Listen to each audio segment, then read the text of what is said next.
Hey guys, Roger says hey. Scarlett is right below me panting, so she says hey too. We're back with the Great War. We're finally on weeks 15 and 16.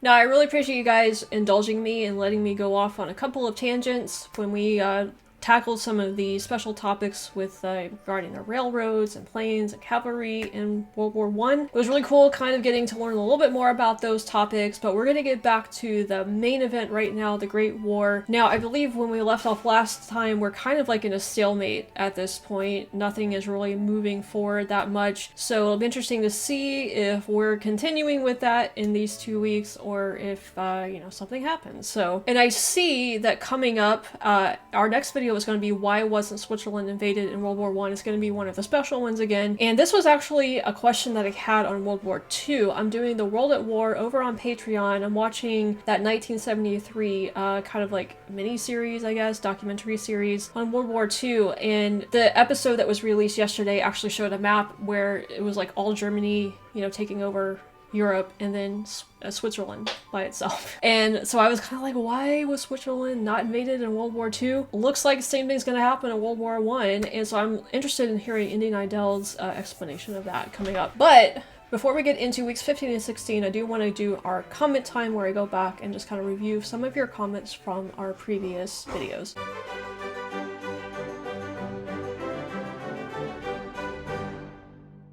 Our first comment comes from JC Thunder. He says, Bavaria in 1914 was a kingdom inside of Germany and today is one of Germany's 16 states. Could you please watch Geography Now, Germany? I think it would clear some things up for you. Keep up the good work. Thanks, JC. Appreciate it. I did not know that there were 16 states inside of Germany. So I would love to watch the Geography Now, Germany episode. You guys really enjoy the Geography Now episodes, so we'll have to do that when we have also requests for like France too, which stems from my Napoleonic Wars videos that I was doing, and Spain. So we'll have to do those 3 countries pretty soon here. Quacksalver Extraordinaire. I was on Patreon. He let me know that I was pronouncing his name incorrectly the entire time. I think I have a little bit of dyslexia sometimes, and so I read his name as Quicksilver for some reason. It's Quacksalver Extraordinaire. Being caught between the Germans and the Russians is the greatest historical calamity for the Poles. Yeah, you guys are in a really, really bad position geographically, I guess. But guys, I got some orange juice this time. It's a little divergence from my usual water. Yet Corey says the scene Indy described would never make it into the movie. It would be deemed too unrealistic, cartoonish. Sometimes reality is stranger than fiction. The scene I think he was referring to, and I forgot which army it was, but they were crossing the river and there was like a band playing to like keep up the morale, I guess, as they were trying to escape the enemy. There were bombs, being dropped everywhere. Yeah, it did seem like a comedy scene that I would love to see like played out in a movie somewhere. Stephen Parker, who was the patron who requested my earlier video on the Glorious Revolution in England. Stephen says there are several disadvantages to invading Russia, one of which is the sheer size of the country. Geographically, it's the largest country on Earth. When you consider the size of the country and the severity of the winter weather, it's not surprising that invasions fail. Absolutely. That's one thing I definitely learned on my channel since starting all of these videos. It's just how horrible the Russian winter is for invading armies and really for their own army too. But they have a slight advantage in that they're, I guess, more well equipped for the winter. The thing that's less obvious though is the sheer size of the country, where the Russians can basically just kind of retreat a little bit and go to a different location and allow the enemy to take the city or whatever it is they're trying to take, and then they get caught by the winter. But they can afford to do that because the country is so large. That was another interesting concept to learn about. Armando Guzman Nieves, you heard Flanders Fields in part of the Extra History Seminole Tragedy series. I couldn't remember which video I had heard it in, but thanks for reminding me of that. Dakapow says, yes, there's a fairly big connection between the Jews and Central Eastern Europe. Fiddler on the Roof is set in the shuttle?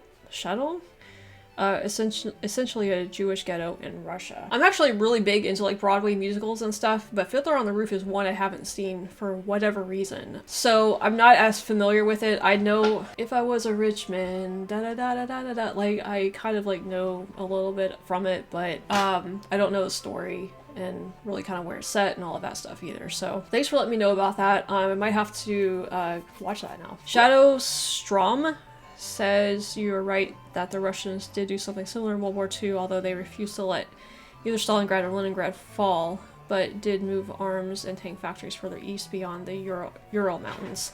That is something that I learned. There was a video on Stalingrad just a couple weeks ago on my Patreon, World at War.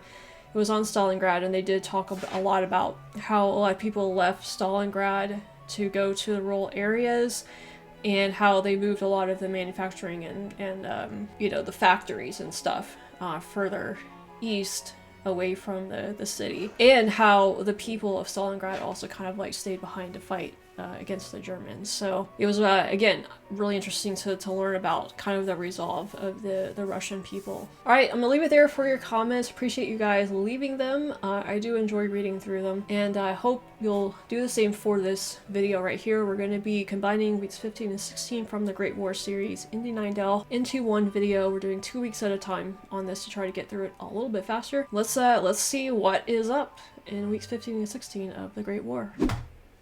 3 months of war have devastated Europe, and with conflict recently spreading to colonial territory in Africa and the Far East, it grew ever larger. It would grow many times larger this week, though, and open up huge new theaters of battle as the Ottoman Empire entered the war. Okay. So I guess something is gonna happen. I'm Indy Nidell. Welcome to the Great War.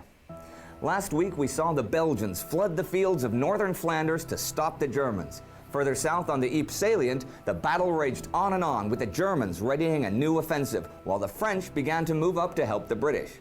In the east, the Russians were driving back the Germans in the north and the Austrians in the south, while the Russian ports on the Black Sea had just been bombed, seemingly by the Ottoman Empire. On November 1st, Russia declared war on the Ottoman Empire. Now, the thing about Turkey is that it was seen as backwards and pretty easy pickings for the Europeans, who had found a new love for Middle Eastern oil. This was an error. Enver Pasha, the Turkish Minister of War, now practiced a French revolutionary model of nationalism, a new language, a new interpretation of history, and a wholly national future. He was willing to make large sacrifices and use almost any means to achieve his goals, and Pasha actually tricked his government into going to war. Last week, 2 German battleships were in Turkish waters, and Pasha got the crews to wear fezzes, pretend to be Turks, and bombard the Russian ports on the Black Sea, hoping the Russians would declare war on Turkey.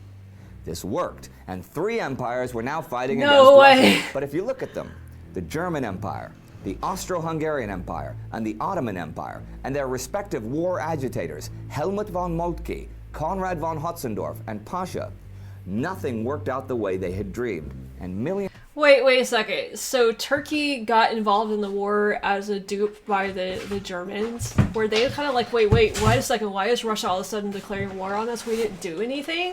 Huh. That's crazy. That's crazy.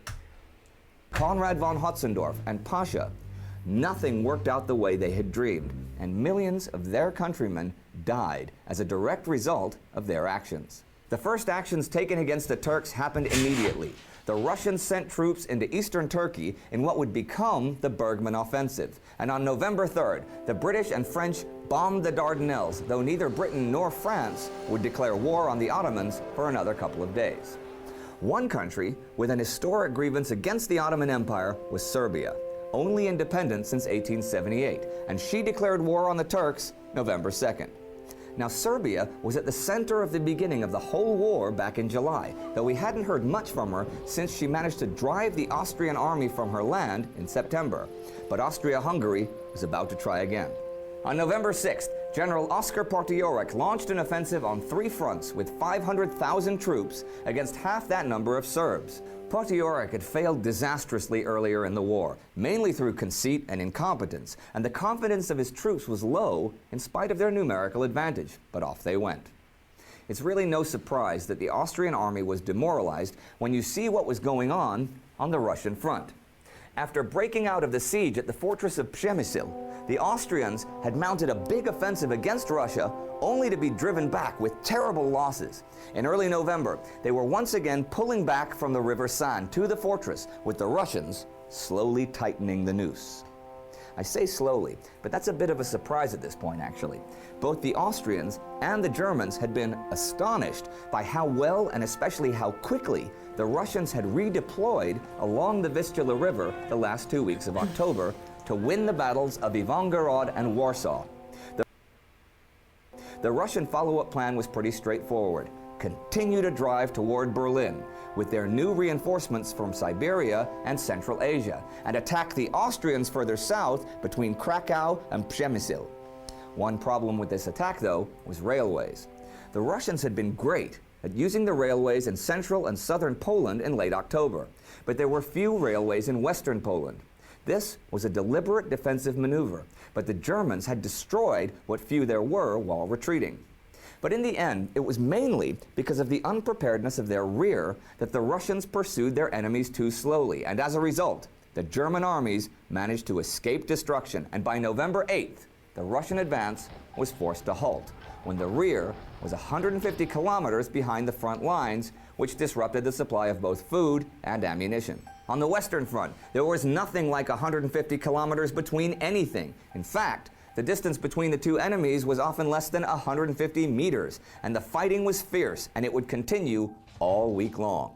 German Chief of Staff Falkenhayn began a new offensive along the line in Flanders. One of his main goals was Gelluveld, and on the morning of October 31st, the British were driven out of it, and there was suddenly a real threat of a German breakthrough. But amazingly, British reinforcements managed to turn the tide in the afternoon and retake the town and secure the Menin Road.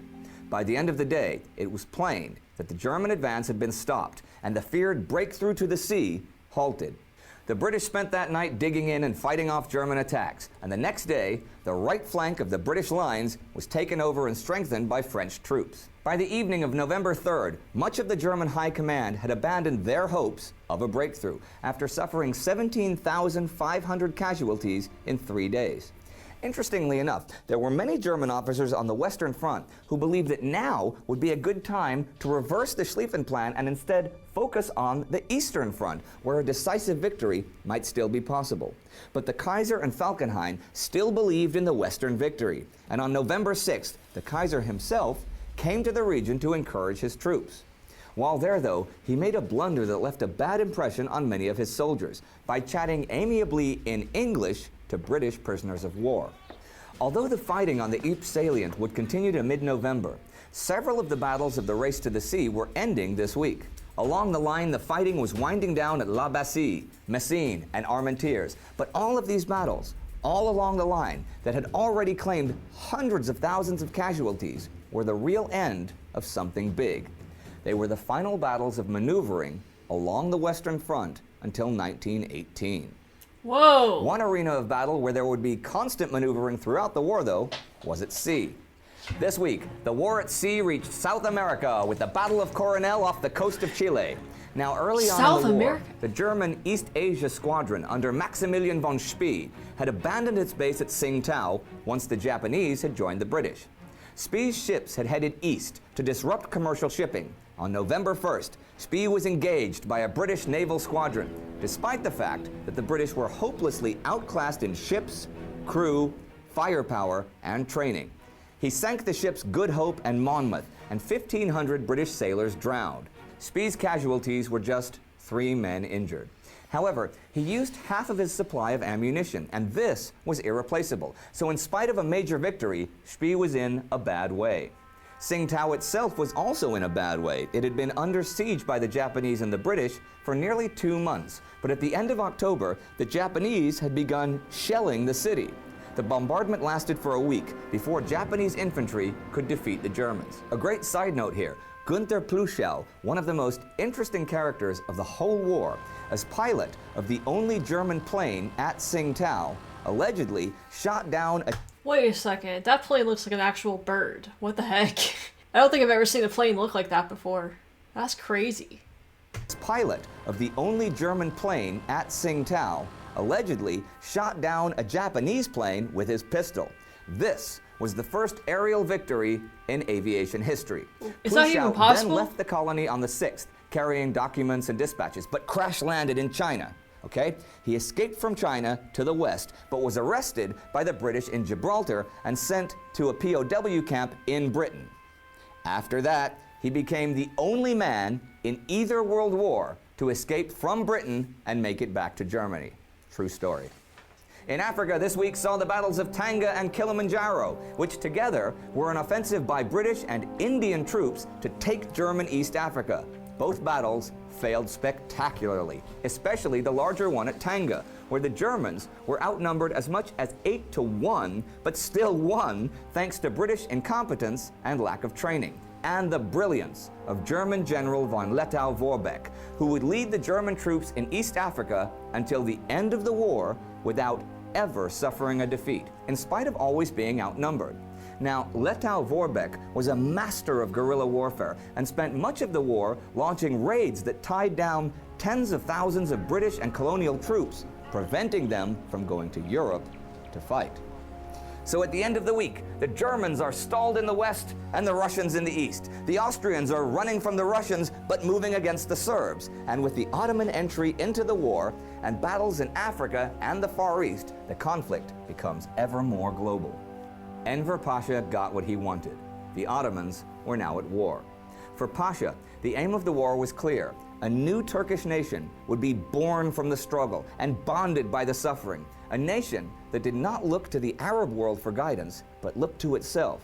But while this goal was ultimately successful, Turkey would lose a quarter of her entire population in the struggle. Millions of men, women, and children, many of them starving or freezing to death. And Enver Pasha would never be the man to lead those who lived. And a little coda here. The Western Front had been a stalemate for nearly 2 months, but before that, it was very much a war of motion.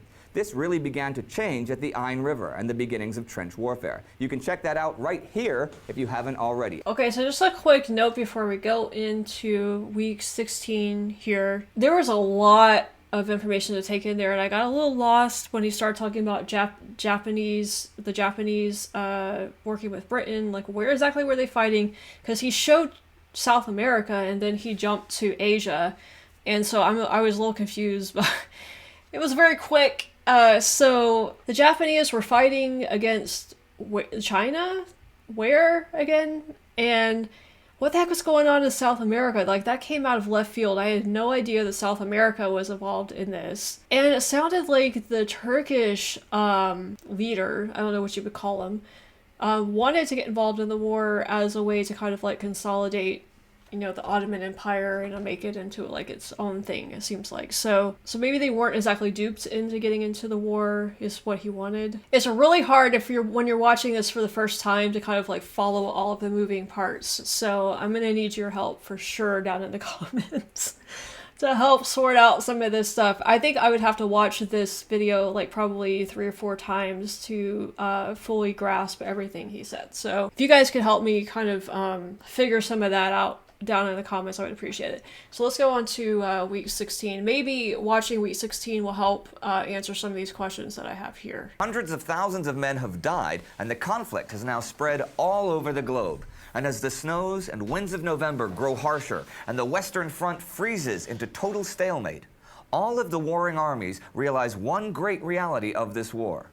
Defense is more powerful than offense. This would remain true until the bitter end.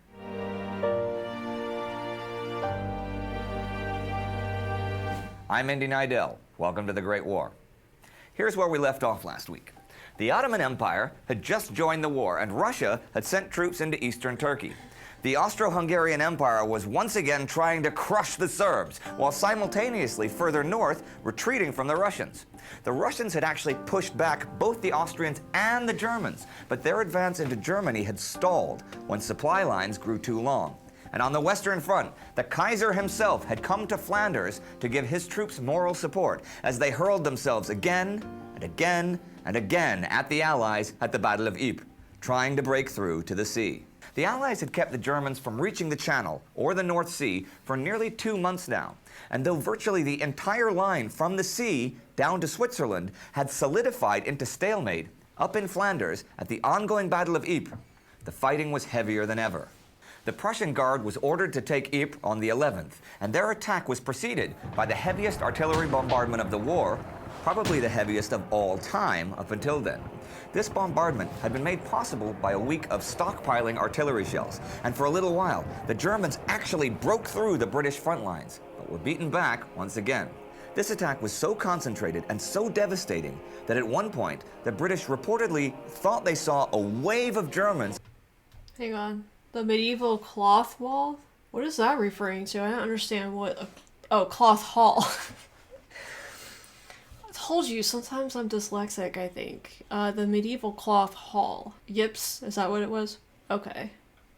Why is it called a cloth hall, though? That's interesting. So devastating that at one point, the British reportedly thought they saw a wave of Germans advancing in the smoke and fog. But as the smoke cleared, they saw that it wasn't a wave, it was an entire bank of dead German soldiers. The German breakthrough had failed once again. The fighting at Ypres faded to a stop mid-month as high winds, rain, and snow came on for days, and movement became nearly impossible in the abysmal weather. There were still sporadic attacks, and though the Germans dug in on the 17th, the end of the battle wasn't really apparent for another few days. Both sides set to work building trenches, and the lines stretched from the sea to the Alps, supported by growing amounts of artillery, and their bombardments were limited only by shortages of shells. The casualties were enormous in Flanders, hundreds of thousands of men, French, Belgian, German, British, and from all corners of the imperial world. The British had now lost their professional army, the best soldiers in Europe, and in future would rely on new recruits who could only hope to hold the line and wait for reinforcements, and all for what? Why Ypres? Well, look at it. The land to the north is flat and is linked to the coast by rivers and canals, but to the south rises about 500 meters, which gives an excellent height advantage to whoever controls the town. Also, all of the major roads in the area converged on Ypres. It was a great strategic position and would be fought over for the rest of the war. And the names, Langemarck, Polygon Wood, Armentières, and all the others from the First Battle of Ypres and the Race to the Sea are now the stuff of legend on both sides. But even though the Allies were outnumbered, out-equipped, and outgunned, they won because modern warfare turned out to have a heavy defensive advantage, which was unexpected. Everyone now saw that even heavy artillery barrages and huge offensives with superior numbers could be held back by infantry and cavalry armed with rifles and machine guns dug into trenches. Here's a little anecdote from Ypres that I read in Martin Gilbert's The First World War that I thought I'd throw in. At Dixmude, a German battalion of mostly students managed to overrun a French machine gun post during the fighting this week. One of those students attacking was 19-year-old Richard Sorge, who later turned against Germany and became one of Stalin's most trusted spies. It was he that warned Stalin of Hitler's plans to attack Russia in June 1941, and that Japan had no intentions to attack Siberia, which allowed Stalin to deploy his troops in the west to win the Battle of Moscow. Sorge was later caught and executed by the Japanese. Okay, defense was also playing a huge role in the east.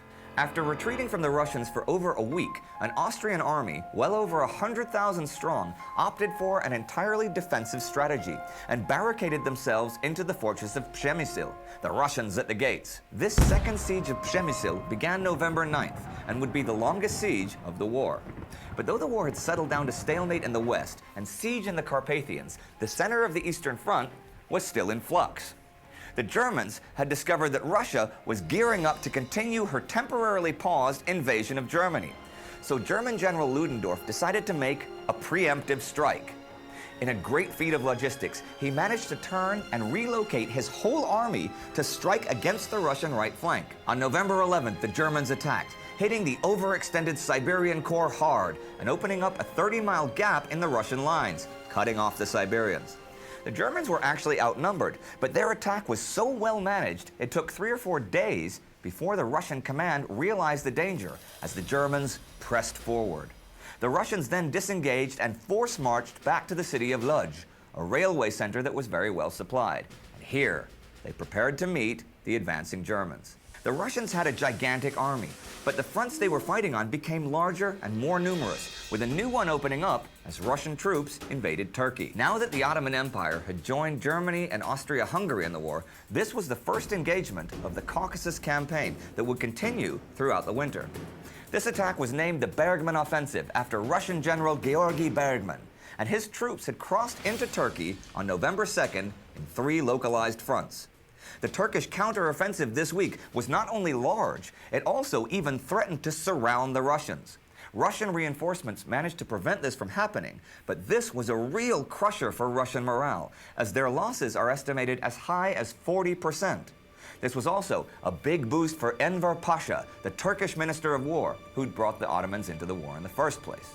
Something else that was designed as a moral boost for the Turks also happened this week when Ottoman Sultan Mehmet V declared a jihad on the Allies November 11th. Germany and the Ottomans had hoped that all Islam would rise against the Allies with the declaration of a holy war, but nobody really bothered as it turned out, certainly not the Indian Muslims or the Russian Tatars. Thing is, if holy war meant taking one set of Christians as allies to fight other Christians as enemies, then it didn't really make sense to most people. The war had come to the Middle East, though, with the Battle of Fao on November 8th. When the Ottomans had entered the war, the British had feared for their oil supplies on the Persian Gulf and decided to seize the Ottoman-controlled part of the coast around Fao Fortress. They had landed the 6th, but failed to advance because of heavy fire from the fortress. And 2 days later, the British heavy artillery arrived and they were able to take both the fortress and the town. This was the first battle of the Mesopotamian campaign. You know, I didn't know that the Brits were in the Persian Gulf for oil at this point. I was under the impression that America had kind of kickstarted all of that in the mid-20th century after World War II, and we were the ones that kind of like, you know, that whole like using the Middle Eastern oil out, you know, here in the West or whatever.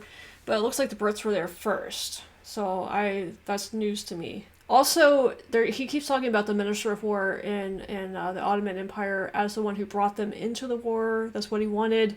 I think I completely misunderstood the whole scenario of how the Ottoman Empire how Turkey got into the war. Yeah, this video is a little bit easier for me to follow than the first one was. Both the fortress and the town. This was the first battle of the Mesopotamian campaign. And so the week ends, with the British marching into Mesopotamia, the Turks triumphant, the Russians falling back to Lodz, and the rain and snow temporarily quieting the guns in the west. And as for the Austrians, in the north they may be in their fortress, but in the Balkans, 500,000 of them were pushing deeper and deeper into Serbia. Here's a little foreshadowing, thanks again to Martin Gilbert. Vladimir Lenin, at this time exiled in Switzerland, wrote that we were now in the epoch of the bayonet, and from this would spread a civil war between classes, which was the prelude to a revolution and the triumph of the working classes. And indeed we were in a new epoch, but perhaps not just of the bayonet, but an epoch of defensive war. Whether it was the use of or destruction of railways, as the French and Belgians did early in the war, or the Germans did in Poland last week, or with rifles along the lines in Flanders, we see again and again that in this war, defense has the advantage in pretty much every way. Thousands upon thousands of men, backed by heavy artillery, would charge enemy trench positions, and thousands upon thousands of men would die, falling to the rifle or the machine gun in no man's land for, at best, an advantage of a few meters. This was modern war. Now, one could argue that this modern war was the end of all glory, a great brutal equalizer that didn't care who lived or who died. But even from the mud of the trenches, some remarkable historical figures emerged. We don't always have time to tell their story in our regular episodes, so we started a new biography format in which we tell their stories. You can check out our first episode about Manfred von Richthofen, aka the Red Baron, right here. Okay, so I guess some of those biographical episodes are also going to be part of like the special episodes that we do throughout these, throughout the main videos on the Great War. The second video definitely was a little bit easier for me to kind of keep track of what was going on. The first one, he just threw so much information at me. I was still trying to sort out what he had just said when he, goes into something new, and then I'm kind of like having to absorb that information, and I hadn't even quite figured out what he had just said yet. So it was just, oh man. yeah, definitely guys, I'm gonna need your help in the comments on this video for sure. I'm sure that I got some things mixed up that you're gonna have to set straight. So I do use your comments to help learn. I don't go just on these videos. A lot of you guys have way more knowledge about this stuff than I do, and so I do use your comments to learn from also. So that's why I really appreciate you guys leaving them, and appreciate your patience with me. I know that I drive some of you guys crazy when I don't get things like right away, but a